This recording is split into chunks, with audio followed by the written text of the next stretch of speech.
Whatever, YouTube. Knowledge of self-determination. So I'm back at you guys with some more boxing. Today I wanted to talk about I'll probably talk about all three of these fighters. Triple G, Errol Spence Jr., and Kovalev. And what I want to talk about is the mentality of a fighter. And I'll probably throw some Kell Brook in there too.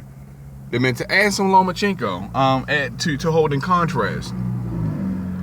And when I was doing my breakdown for the Triple G Jacobs fight, one of the key factors, one of the key points that I tried to highlight in that conversation was the mental state of Danny Jacobs, the I won't quit, I won't lose mentality. You know, he had that, and he needed to have that in that fight, because as you can see, having that mentality, having that outlook, it fueled him. It gave him an extra something that helped him, you know, pull together his nerves and actually perform the way I always thought he could against Triple G. Yeah, there were spots in the fight where he didn't step on the gas as much as I would have liked to see him. That is true. I can't deny that. However, he came in there with the mentality to win, right? Triple G, look at what's happening to Triple G now. Mentally, he is faltering. He's fluttering mentally. He doesn't seem to really have it all together. His confidence seems to be waning. Abel Sanchez, I think 7-8 was the first one whose video I saw on this. Quite a few guys in the LDBC did videos on this, and I've watched quite a few of them. Abel Sanchez says that and shout out to 7-8, man. This dude is plugged in, man. He said he talked to a dude that said, you know, Lomachenko he not right in the head about that loss to Danny Jacobs, because that's what it was, a loss. Triple G's uncomfortable with the situation because he knows he lost. That's why he's so down on himself, because he knows he lost that fight. Daniel Jacobs put those hammers to that boy, man, and now mentally he's suffering. Honestly, I would say for Triple G, man, don't come back to the end of the year, man. Get your head right. Seriously, because if he comes back and tries to fight again soon, he is going to get his ass kicked by the next person he steps in the ring with. Whether it be Billy Joe, because Billy Joe Saunders right now, his confidence is up there. And if Triple G's confidence is not there, his skill can help him last the fight, but his confidence level is what's going to make him lose. For instance, look at Sergey Kovalev. Look at Sergey Kovalev. Sergey Kovalev has been pretty much been pretty obnoxious towards Andre Ward ever since the first fight. Now think about it. Kovalev has outwardly shown his racist white supremacist side. He has shown that. We've seen that. He's demonstrated it, right? I'm not saying that this is what has swayed Andre Ward so far as his dealings with Kovalev is concerned, but it kind of almost makes sense, you know. I mean, I don't recall Andre Ward pretty much having the same attitude towards any other fighter that he fought before than he did Kovalev, you know, with the whole I don't need to shake your hand stuff, and basically just showing him a lack of respect for the most part. And whether it is because Andre Ward doesn't like the way he is towards black people, or that was just, you know, how he felt like going into that fight with a guy who calls himself the Crusher. Either way, Sergey Kovalev was a bit too sensitive about that, you know. Like, here you are disrespecting black people, but then you want to come up and shake this man's hand. All the respect in the world for Andre Ward, and you should have it. Sergey Kovalev was smart to have that respect for Andre Ward. He knew what he was getting into the ring with the first time. You know, he knew that was not going to be an easy fight for him. Andre Ward is in his head, man. Andre Ward is in his head. He's been in his head since the first fight. All these emotionally charged reactions from Sergey Kovalev, to me, is depicting his loss. In my opinion, he's going to come into the fight overzealous. He has way too much zeal. You know what I'm saying? He's too emotionally charged. He has too much anger and rage, and the white supremacist is coming out of him. For the most part, he's being very disrespectful to Andre Ward he is going to win he's already winning the mental side. Just by him not even responding to Kovalev is pissing Sergey Kovalev off. Andre Ward has the mental edge. Now, Lomachenko is a very confident fighter. When he goes into the ring, that's part of the win already, you know, because he knows what he can do, you know, he knows how he's gonna perform. And the fact that he understands himself so well helps him to perform at the level that he does. Now, when he steps up in competition, you know, those guys are going to be just as confident. A lot of those guys are going to be just as confident as he is, because they know you're coming from a lighter weight. You're coming from a lighter weight class. Dog, you're not even going to be able to hurt me. You know what I'm saying? At least a lot of the top tier competitors will feel that way. Which will make for very interesting fights. Two confident guys who feel as though they can't be beaten by the other. It's going to make for some good action in the ring. And I'm specifically thinking about Lomachenko and Mikey Garcia. Right? Now let's take Errol Spence, for instance. Errol Spence, a very confident fighter. You know, his skill set is part of the reason why he can afford to be so calm. You know, even though he was talking trash with Kell Brook, honestly, in my opinion, I do not believe that Errol Spence is rattled in any way. I don't believe that he's mentally out of the game. I don't believe that at all.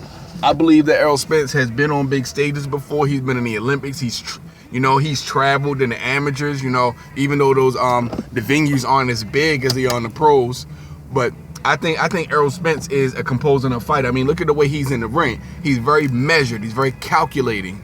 You understand? He doesn't just go off on emotion when he's in the ring and just goes ham. You know, it's a very measured pace, and I believe he applies that same type of discipline in his actual life. Like his coach said, you know, we could be sitting down at dinner and not speak a word. Like Errol, he's just a quiet dude. He just doesn't talk. You know, he just keeps it all in his head. You know, he's a very reserved guy. You know what I'm saying?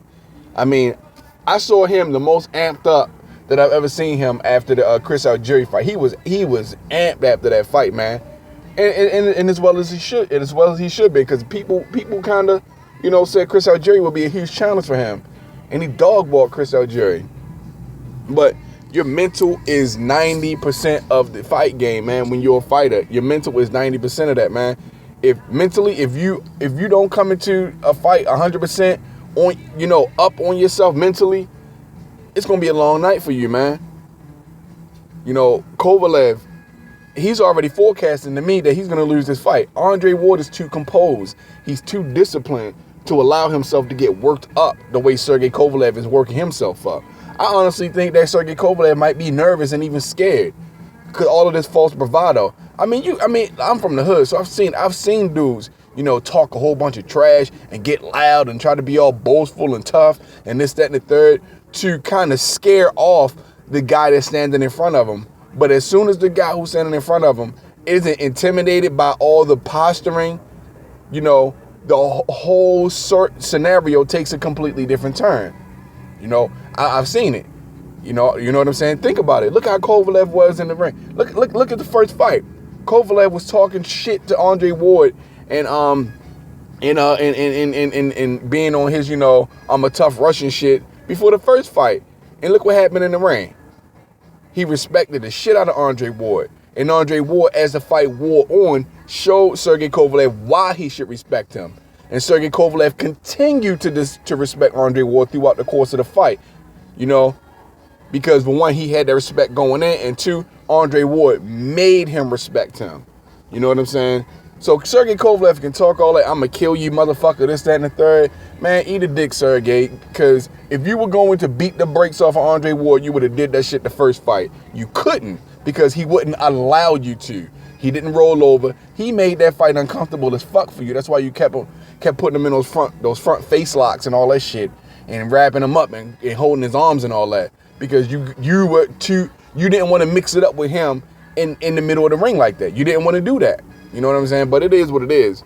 Your mental is a huge part of a fight game. 90%, I would say, a huge part. You know, and dudes like Triple G, he's showing some mental weakness right now, you know. Daniel Jacobs was hungrier than he was. He was hungry.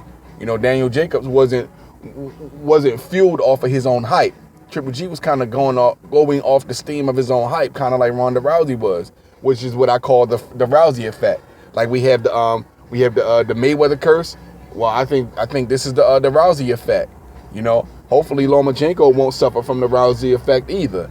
You know what I'm saying?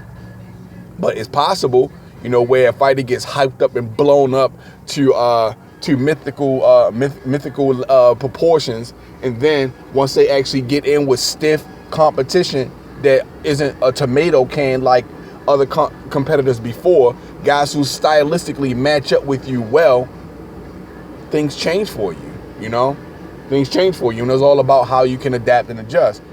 You know, I think Lomachenko, he does some very good things in the ring, but Town Biz pointed out, Lomachenko doesn't like that inside work. And I'm starting to see some repetitiveness with that in these Eastern European fighters. They have good boxing skills, good fundamentals, but that inside work seems to be null and void for these dudes. You know what I'm saying? Like they do the things that they do well, they do exceedingly well. It just seems that they aren't necessarily all-around fighters like a lot of American fighters can be. But we'll see, though. We'll see. But to me, Kovalev has already lost his fight, you know, because he's doing the same things he did before the first fight. Andre Ward is still the same guy. And now that he's going to be even better because now he knows what to expect from Sergey Kovalev. You know what I'm saying? He knows what to expect. But anyway, that's just my take on it. Your mentality going into the fight, you know what I'm saying, does a lot to forecast how the fight is going to turn out for you, in my opinion. You know, going into a fight on edge, you know, with too much emotion, it's not a good thing, you know.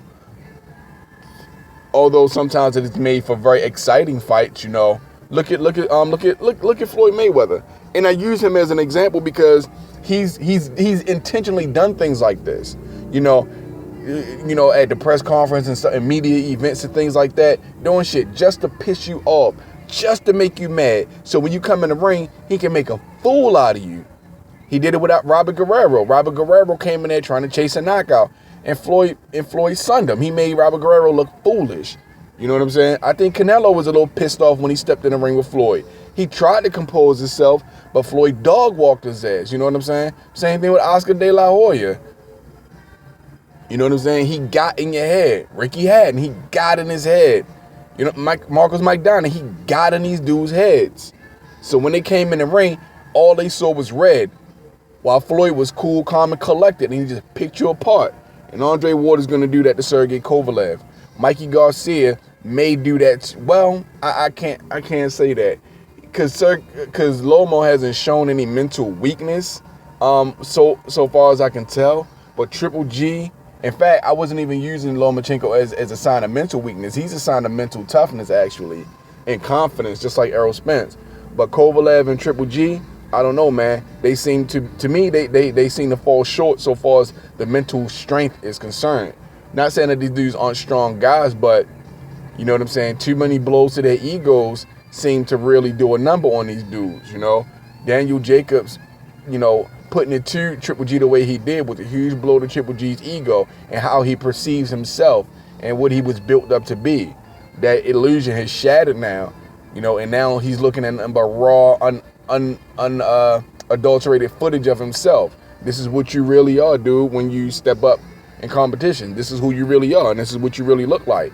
And he has to get used to that image in the mirror or get the fuck out of boxing before he gets himself hurt. But that's all I wanted to say about that, man. I wanted to address these topics, especially those two fighters in particular.